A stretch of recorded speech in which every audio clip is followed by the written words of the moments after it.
So before I start this video, I have a question. Who loves Queen? Me! I do. I love Queen. And this is what this video is going to be about.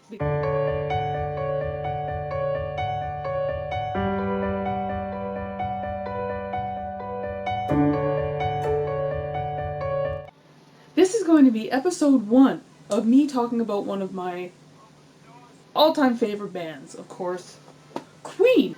Now to me, Queen is, in my opinion, one of the best rock bands of the 70s and 80s. Queen to me is more than just a band. I'm sure some of you understand, not necessarily with Queen, but just, there's that musician or band or whatever that means a lot to you for many reasons. For me, now I admit that before the movie Bohemian Rhapsody, I liked Queen. It's not that I didn't like Queen, I wasn't into them or anything. I always had Queen on my playlists all the time. I always had songs. I've been listening to Queen since I was small because my family were we're a hockey family. We watched a lot of hockey. We went to a lot of hockey games. My parents billeted, which is pretty much they let hockey players from the OHL live at their house when they were, 15, 16, 17 because they were away from home.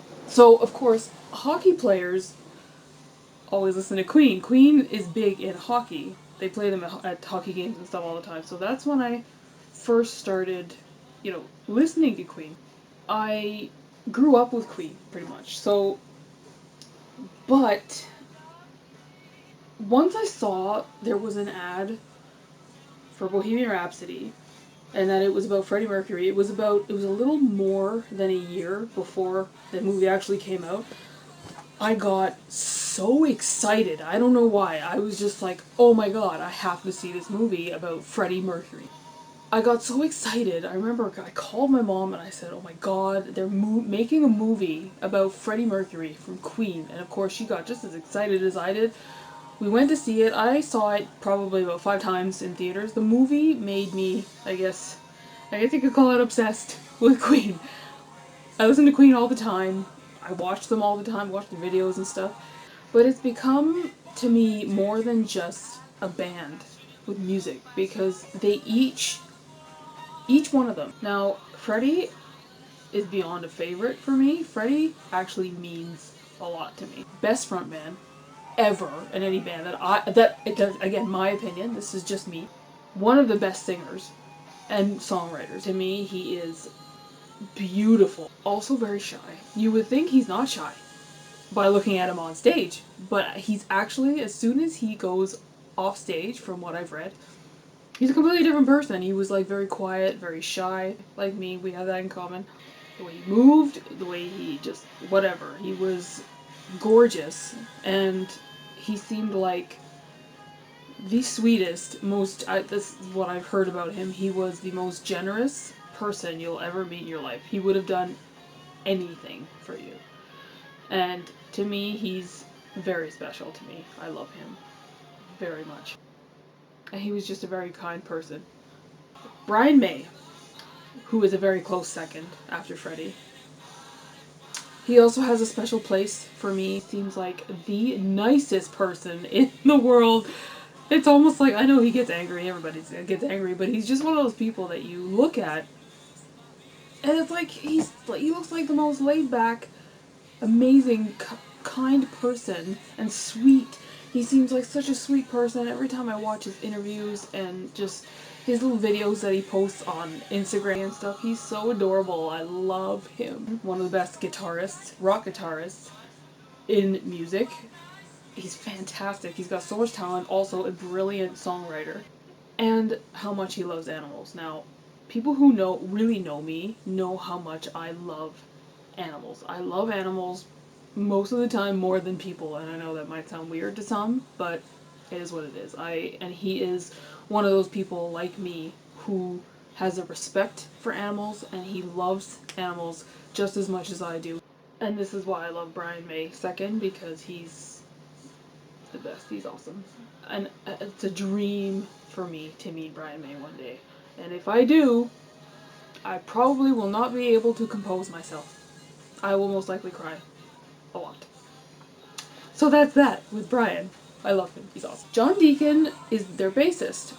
I think he's very underrated, especially as a songwriter, because for me, he's written some of the best Queen songs, in my opinion. Like, Another One Bites the Dust, for example, is probably one of my favorite, fun, beady songs that I like to dance to and stuff. It always gets me going, always gets me want to dance and stuff. His songs are just really good and just a pleasure to listen to. He didn't talk much, like when you see in interviews and stuff.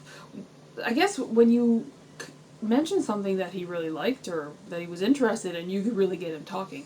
But most of the time, when you see a interview with the whole band, he barely says a word. He just sits there looking all adorable, like he does. Very family-oriented man. I respect that about him. When Freddie died, he thought not the same. So unfortunately, he has not been in the music business since about 1995, I believe, is when he completely fully retired, and we haven't seen him since. Us hardcore Queen fans, we miss him a lot. It's definitely not the same without him. Roger Taylor. What can you say about Roger Taylor? He's pretty awesome too. I think it was last year he was number one as the best drummer of the year, and again, he's the best. Not only does he have a pretty face, but he is hilarious because he's blunt. He will say what he thinks. He does not care what you have to say about it. He'll say it anyway, and I love that. He was very popular with the ladies back in the day, and still is, to be honest. Let's not kid ourselves here. He's still pretty popular with the ladies. People like them will never get old, if you understand what I mean. They're gonna be forever young. They're limitless. And that is a couple things I love about each individual member, and how much I respect all four of them. They all play a huge part in Queen. They each contributed their own special something to make it Queen, which is why I love them so much. For me, they're special to me because I suffer from depression and anxiety. And when I'm having a bad day, all I have to do is listen to their music or watch one of their concerts or whatever, and it's just, I don't know, it just completely changes my mood all around, because they're just, I don't know, I can't, they mean a lot to me. For me, there's never enough for me to say about Queen. And I wish I could meet the living members again, especially Brian May, because Brian May is, yeah, if I could meet Freddie, believe me, I'd want to meet Freddie, because he's like, oh my god. Anyway, like recently, Brian May posted something on his Instagram about him going vegan in January 2020. He called it Veganuary or something like that. And I commented, of course, because I always do. He liked my comment, and again, I was having, I don't know, a rough day with my depression and stuff that day, and he liked my comment. I don't, my mood just flipped completely. It just made my day, because I was like, oh my god, Brian May noticed my comment. I got so excited, and I was just like, oh my god, I can't believe it. This legend, this musical legend who noticed my comment out of the thousands of comments that he gets. He noticed other ones, but still, that made my complete day, night, year, everything. I love him so much, and it was wonderful. So, this is how passionate I am about Queen. I love them. When it comes to a favorite song, that's really hard. Because some people ask, they're like, what's your favorite Queen song? I have no idea. Like, they have way too many good songs. They're all excellent songwriters, for one. I think from what I read, they are the only band where each member has a number one song. Not just their band, but like each member. Freddie, Brian, John, and Roger all had more than one number one song. And to me, that just makes complete sense, because they're freaking amazing, and they're awesome. So I can list you some of my favorite songs by them. I love one that's playing is Dragon Attack. I love that one. It's a Hard Life. That is probably one of my top favorites. Um, Headlong. Headlong is probably, I call it my happy song because when I'm in a really bad place and it plays, I just get happy. Because it's so fun. I can't stop moving when it's on. It's just, I sing it loud, I blast it when it's in my car and everything. And I always call it my happy song when it's playing. Of course, I cannot forget Bohemian Rhapsody. Bohemian Rhapsody is genius. Bohemian Rhapsody is probably one of the best written songs ever out of all music, in my opinion. And what's funny is that a lot of people, me included, still don't exactly know what it's about. I'm not sure what Freddie was thinking when he wrote it. It's timeless. It'll never go out of style. Everybody knows what that song is. They may not know the band, but everybody knows Bohemian Rhapsody. See, those are just a couple of my favorite songs. I can't just say one because they have too many. I can't do it. I was lucky enough, actually, in August. This was a last, and when I say last minute, I mean like last minute. It was a week before this concert. A week before the concert, Queen and Adam Lambert. Now, I know not everybody agrees with what Brian and Roger are doing, okay? And that's fine. You don't have to agree, okay? You don't have to. I understand. I understand it's not the same without Freddie. Believe me. I know this. It will never be the same, right? But I have to say, last minute, a week before, I was checking my finances and stuff, and I saw there was some tickets left for this concert in Toronto. And I thought, if I'm okay with money otherwise, like after getting the ticket and everything else, I'm gonna do it. I'm just gonna go and I'm gonna do it. So I went online, checked my finances, everything was fine. I said, I'm gonna do it. So I went and I bought that ticket. I went by myself. I didn't know anybody. I took the train up there. I got to my hotel, went to the concert alone. I didn't know anybody around me. But but at the same time, when you're at a concert, you're not necessarily alone, right? There's people all around you and stuff that love the band.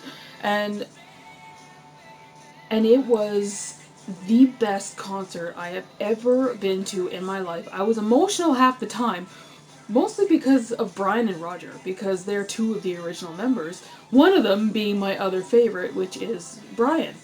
Don't get me wrong, I love Roger too, believe me. Like I said, I love his no BS blunt attitude. I love it. He says what he believes, he says what he thinks, he doesn't care what anybody says. For me, Brian just has a special place. But this concert was so amazing. I was up, like almost beside the stage. Here's a picture. And it was life changing for me. Adam Lambert. Adam Lambert, okay, again, I understand if he's not your type of singer or whatever, but he was fabulous. He did such a fantastic job. I think Freddie would have been proud, regardless of what some people may say. Um, he respects Freddie so much and loves Freddie. And he says it at every concert, I think, that he is not replacing Freddie. Because guess what? Nobody can replace Freddie. Nobody. There's only one, Freddie Mercury. There will never be anybody like him. Queen will never be the same without him. They know this. Trust me. They do it because Brian and Roger love to play. They're bringing their music to a whole new generation. It's fantastic. I keep hearing about these new fans who love Queen now, and I personally think it's great. When Brian came on by himself, sang Love of My Life, and then they showed Freddie, oh my god, it was just, I cried the whole time. Even, I couldn't sing, because if anybody has gone to see Queen and Adam Lambert, or even Queen before this, when they had Freddie, they always had the crowd sing the song. Even Freddie did this back in the day. And I couldn't.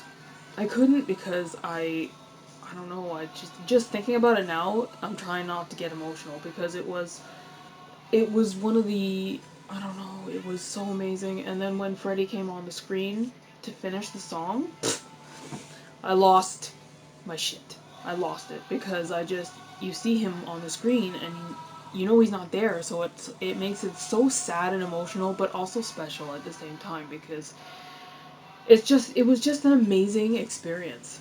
So I'm grateful to Brian and Roger, especially right now today, because they don't have to tour. They're 70 and 72. They could be just enjoying retirement. But I am grateful to Brian and Roger for touring still with Adam Lambert. It makes it special for people like me who were too young to see them when they had Freddie and John with them. Most of the time I was singing the whole time. I was singing, I was recording, I was dancing, I was clapping. I had the best time of my entire life. I went alone. I did not feel alone.